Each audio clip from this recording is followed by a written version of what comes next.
Olá, meu irmão, minha irmã. Nós estamos então dando continuidade ao nosso estudo a respeito da vida de oração, da oração cristã, que diz respeito à quarta parte do Catecismo da Igreja Católica. Nós já fizemos a primeira parte, falando um pouquinho ali a respeito da importância da oração, e agora nós falaremos a respeito da oração no Antigo Testamento. O homem havia caído e agora Deus vai chamar o homem, Deus vai se revelar ao homem e vai chamá-lo a retornar a ter esta comunhão com o Senhor. Então o próprio Deus é quem vai chamar o homem de volta. E este encontro entre Deus e o homem é justamente a oração. Tá bom? Vamos lá então. Vou passar aqui o que o Catecismo nos fala a esse respeito. Ele começa então falando, citando o livro do Gênesis, dizendo que no Gênesis a relação do homem com Deus tem a ver com a oferta e também com a retidão de conduta. Então vocês podem pegar lá no início, no Gênesis, a oferta de Abel que foi aceita por Deus. Isso acabou ocasionando lá também a inveja do seu irmão Caim, que o matou.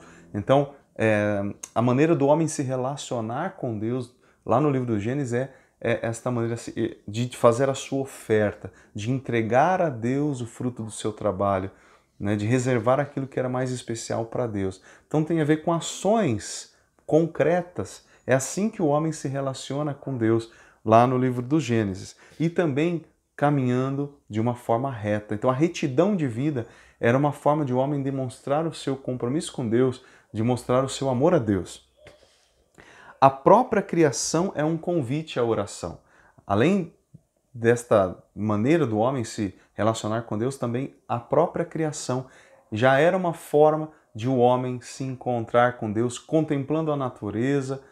O homem podia ter um encontro com Deus, ver as coisas que Deus criou e, a partir das coisas que Deus fez, entender que Deus está realmente por trás de tudo aquilo que foi criado.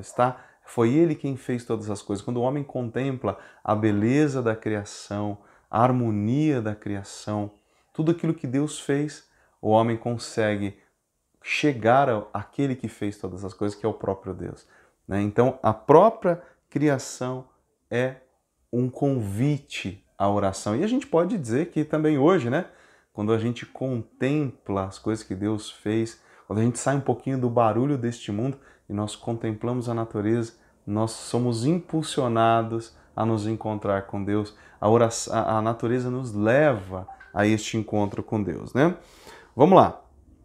Depois o Catecismo começa então a citar, depois do Gênesis, os homens que Deus vai chamando para este retorno que a gente falou. E o primeiro que é chamado é Abraão.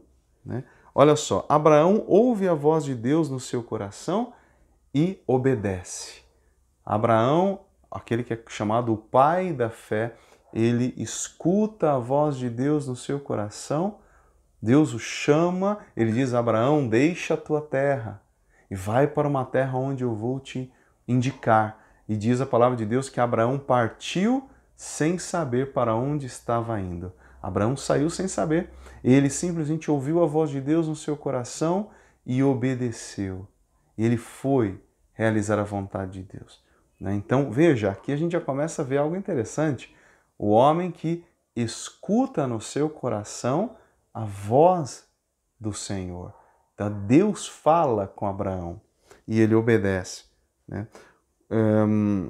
E a oração, digamos, com palavras, porque até aqui a forma de Abraão se relacionar com Deus é escutando a Deus e agindo. Só que mais tarde Abraão vai começar a produzir uma oração vocal, ele vai utilizar palavras. Até mesmo, neste caso de Abraão, ele vai se queixar, porque ele não vê as promessas de Deus se cumprindo ali. Demora, a gente sabe que muitas vezes aquilo que Deus prometeu para nós demora, ou seja, acontece no tempo dele. E aí Abraão faz uma oração meio que se queixando disso. Bom, ele depois vai interceder ao Senhor pelos homens. Lembra quando Abraão vai lá pedir a salvação da cidade? E ele vai ali dialogar com Deus, intercedendo para que o povo pudesse ser salvo. Ele vai como que barganhar, ele vai tentar convencer, argumentar com o Senhor, e Deus é muito misericordioso, Deus é muito bondoso para com Abraão. Então Abraão conversa com o Senhor, dialoga e o Senhor responde a sua oração. E a gente vai ver uma oração vocal e ainda depois Abraão vai ser provado. A oração, este relacionamento que Abraão tinha com Deus, vai se transformar depois em força para que ele confie que Deus vai providenciar. Quando Deus manda então que ele sacrifique o próprio filho Isaque, o seu filho único, então Abraão vai obedecer à voz de Deus, mas confiando que Deus era mesmo capaz até de ressuscitar os mortos. Então Abraão, ele obedece à voz de Deus, ele obedece à ordem de Deus, sem titubear. Ele estava com medo, mas confiante que Deus iria providenciar. Depois, a outra figura que aparece no Antigo Testamento é Moisés. Então Moisés é aquele que Deus chama da sarça ardente. Lembra quando Moisés foge para o deserto e lá Deus da sarça, tinha aquela sarça que pegava fogo, mas o fogo não consumia aquela planta, e Moisés escuta Deus o chamando daquela sarça, e Deus então diz: Moisés, tira as sandálias dos teus pés, porque o lugar que você está pisando é santo. E ali Deus diz para Moisés o que ele deve fazer. E aqui o catecismo traz uma coisa muito interessante, que é o seguinte, que Deus, ele revela para Moisés aquilo que ele queria, que era salvar o seu povo, algo que Deus poderia fazer sozinho, não é mesmo? Mas Deus não quer fazer as coisas sozinho. Não é assim que Deus age. Deus, ele quer que nós nos associemos à sua obra de salvação. Então ele diz a Moisés para que o próprio Moisés vá lá falar com o faraó para libertar o povo. E aí a gente conhece toda essa história, Então Moisés aprende a orar conversando com Deus. Então Moisés vai ter este relacionamento. Deus se revela. Aliás, para Moisés, Deus revela o seu nome. Eu sou aquele que sou. Meu nome é Yahvé. Eu sou aquele que sou. Então o nome de Deus é dado a conhecer.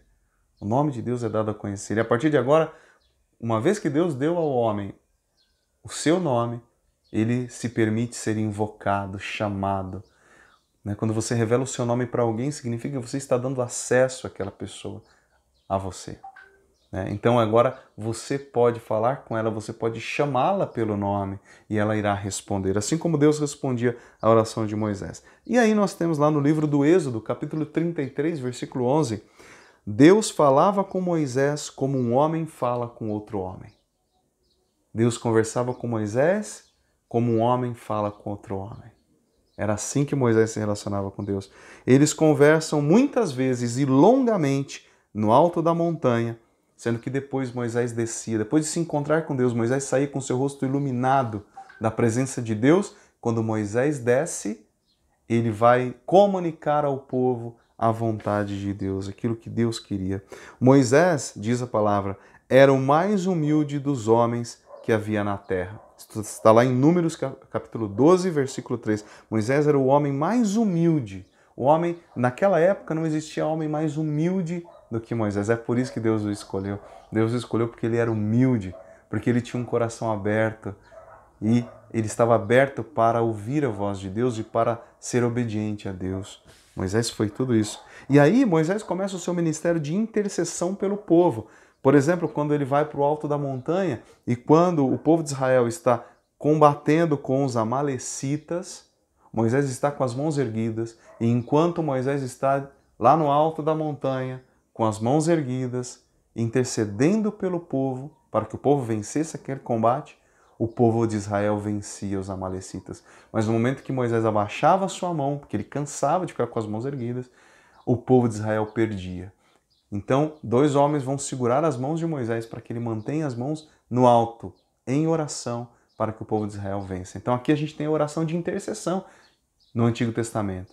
Nós, quando estamos diante de Deus com as nossas mãos erguidas, e isso é claro que é simbólico, Não necessariamente a gente precisa ficar com as mãos erguidas, mas é simbólico. Estar com as mãos erguidas significa estar implorando a Deus, pedindo a Deus, conectado com Deus, Como uma antena. A gente está conectado com Deus na oração e nós recebemos as vitórias, nós recebemos por estarmos em comunhão com Deus, intercedendo pelas pessoas, nós obtemos vitória, assim como Moisés obtinha a vitória. Moisés depois vai pedir, por exemplo, a cura de Míriam e se põe entre Deus e o povo. Moisés sempre vai ser a figura do intercessor é Moisés, aquele que se coloca entre Deus e o povo. Nós também somos chamados a sermos intercessores, né? Nós nos colocarmos na presença de Deus, já que nós estamos em comunhão com Ele, para pedir por aqueles que precisam das nossas orações,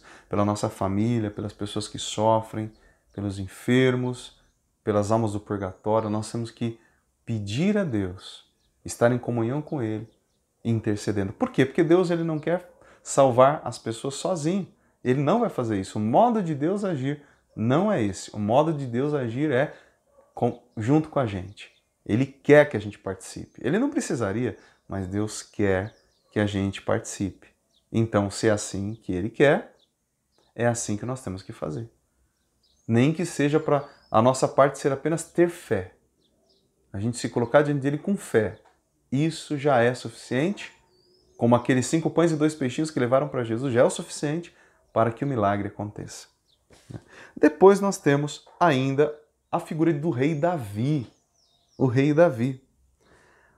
O rei segundo o coração de Deus. Davi era o rei segundo o coração de Deus. É alguém que está em comunhão com Deus, alguém que ora pelo seu povo. O rei Davi, que tinha essa grande missão de governar, de ser o pastor do povo de Israel, o rei de Israel.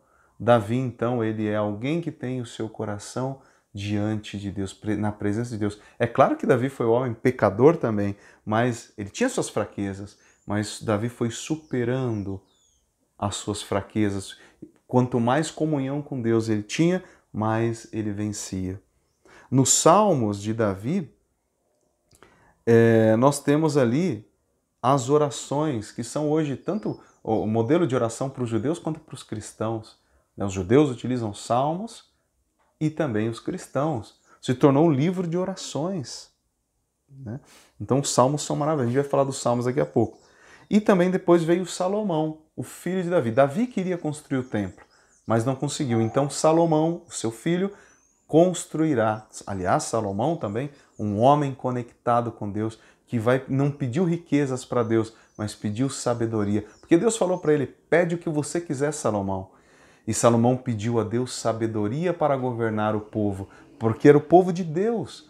E Salomão precisava ser um bom pastor do povo de Deus. Então o que ele pediu para Deus não foi nem riqueza, nem poder. Ele pediu apenas sabedoria. E Deus disse, já que você me pediu sabedoria, eu vou te dar, junto com a sabedoria, riqueza, poder. Eu mesmo estarei contigo. Então Salomão se torna alguém que está conectado com Deus, está em comunhão, em oração. E ele vai então construir o grande templo que a gente conhece. E o templo que é exatamente o lugar da oração. Lembra que Jesus mesmo falou?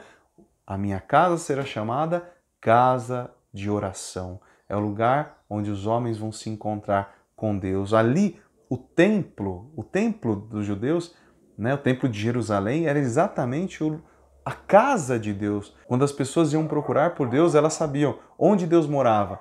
No templo. Então, se eu queria ir à casa... Por exemplo, quando você quer ir à casa de um amigo, você sabe onde ele mora, né? Então você fala, vou chegar lá, vou encontrar o meu amigo. Eu sei que ele mora lá. Era a mesma coisa. A casa de Deus era o templo de Jerusalém. Então, onde Deus estava? Lá. Se eu queria falar com Deus, lá era o lugar. Tanto que depois Jesus mesmo vai dar uma consertada nisso. Quando ele vir, ele vai falar, a partir de agora, vocês não vão adorar nem ali ou aqui, nem sobre aquele monte, mas o Pai procura adoradores que o adoram em espírito e verdade. Então, em qualquer lugar agora nós podemos encontrar esse Senhor, né? E ali o templo se tornou então um lugar onde havia muitos sacrifícios, né? Aquilo que o catecismo fala de ritualismo. As pessoas chegou um momento que as pessoas começaram a se preocupar muito só com as coisas exteriores do templo, com os sacrifícios exteriores. Tanto que Jesus vai falar, eu não quero o sacrifício, eu quero a misericórdia, né? Ou seja, um coração contrito agrada muito mais a Deus do que sacrifícios e holocaustos, um coração convertido. Então é aí que aparecem as figuras dos profetas que irão apontar esses grandes problemas e fazer com que o povo se volte para Deus. E a gente tem o primeiro dos grandes profetas, talvez o maior deles, foi Elias, o profeta Elias. Então o catecismo vai falar muito sobre a oração do profeta Elias, a oração poderosa do profeta Elias, que depois São Tiago vai falar também, né, o poder da oração de Elias. Então era um homem que estava conectado com Deus. Os profetas do Antigo Testamento, eles são aqueles que vão escutar a voz de Deus e vão dizer ao povo qual é a vontade de Deus. Né? Então Deus vai falar com eles e eles vão falar para o povo o que Deus falou. Né? Essa será a missão dos profetas do Antigo Testamento. Homens que terão comunhão com Deus. Porque assim, como é que eles vão falar a vontade de Deus para o povo se eles não escutam a Deus na oração? Não tinha como. Então os profetas do Antigo Testamento, obviamente, eram homens conectados o tempo todo com Deus. E aí, por fim, o catecismo vai citar os salmos, né, que eram conhecidos como os louvores. Os salmos, então, aliás, é aquele livro do Antigo Testamento que temos as nossas orações. Foram compostos por Davi, em sua maioria. E o que são os salmos? Eles são livros hoje de oração. São livros de louvores. Porque se os outros livros do Antigo Testamento narravam os feitos de Deus, o livro dos Salmos, na verdade, ele vai cantar a Deus, vai glorificar a Deus pelas obras que ele realizou na história. Então é um louvor. Os salmos, é claro, nós temos vários tipos de salmos. Temos salmos que nos trazem a contrição do coração, arrependimento, o perdão pelos nossos pecados. Temos salmos que são agradecimentos, ações de graça, louvores a Deus. E são livros que nos inspiram até hoje a nós nos encontrarmos. Era inclusive o livro utilizado nas assembleias, né? Quando o povo de Deus se reunia no templo, nas sinagogas, os salmos, inclusive até hoje, eram lidos para louvar a Deus. Até a palavra aleluia, que a gente conhece, significa louvai ao Senhor. Aleluia significa louvai a Deus, louvai ao Senhor.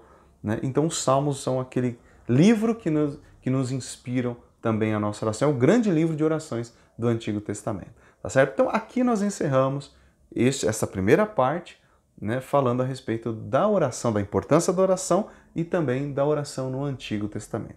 Tá bom? Peço desculpas aí se você escutou cachorro latindo, carro passando moto, porque eu tô gravando aqui e vocês sabem, já falei isso em vários vídeos, né?